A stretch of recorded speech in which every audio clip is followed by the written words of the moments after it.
enlightening and entertaining as well. One of the things that the left attempts to do is to codify elements of their ideology as science. That was what global warming, and many other things as well, all about. Codify liberalism as science, therefore making it irrefutable, making it inarguable. And of course they failed. Everybody knows that it's a hoax, but liberalism the attempt is made frequently to codify liberalism as science or some other unquestionable aspect of life that people just accept on the basis of the credibility of the field we're talking about. And, of course, science, up until the global warming hoax, had almost perfect credibility. If somebody was a scientist and said something, it was automatically believed. Just the way journalists used to. What are you frowning at in there? Nothing to do with me? You got a technical problem in there? Oh, we got a technical problem with the screener program. Does that mean that we won't be able to take calls? Oh, okay. It just means you won't be able to put them up for me. I got it.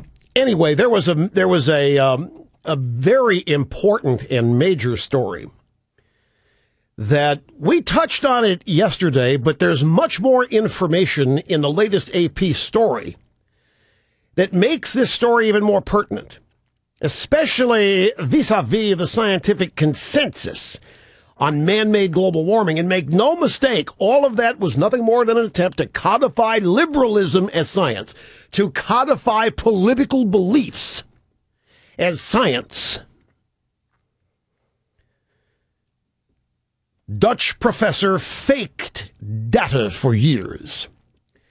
A prominent Dutch social psychologist who once claimed to have shown that the very act of thinking about eating meat makes people behave more selfishly has been found to have faked data throughout much of his career.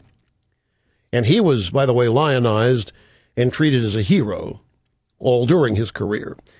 In one of the worst cases of scientific fraud on record in the Netherlands, a review committee made up of some of the country's top scientists has found that University of Tilburg professor Diederik Stapel systematically falsified data to achieve the results he wanted, just like what happened at the Hadley Climate Center, University East Anglia, London, i.e. global warming.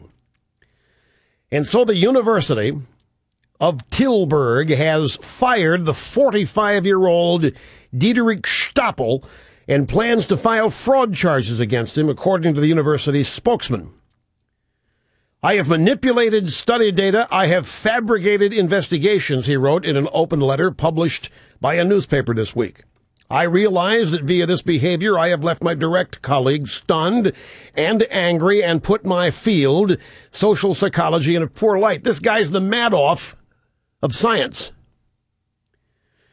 The committee set up to investigate Stapel said that after its preliminary investigation, it had found several dozen publications in which use was made of fictitious data in the period since 2004, although Stapel's career goes back to the early 1990s. This year, Stapel co-authored a paper published in Science magazine that said white people are more prone to discriminate against black people when they encounter them in a messy environment, such as one containing litter, abandoned bicycles, and broken sidewalks. This guy actually reported this as the results of a scientific study. White people are more prone to discriminate against black people when they run up against them in a garbage dump where there are abandoned bicycles and broken sidewalks. And, of course, news people on the left, like at Politico and at MSNBC, just ate it up. I mean, they sucked it up. They loved it because it confirmed everything their stupid liberalism has taught them. And there it was now finally codified as science. White devils discriminate against poor Rastus. near garbage dumps, broken sidewalks, and littered bicycles. Something as absurd as that was accepted as genuine science, the result of research and study.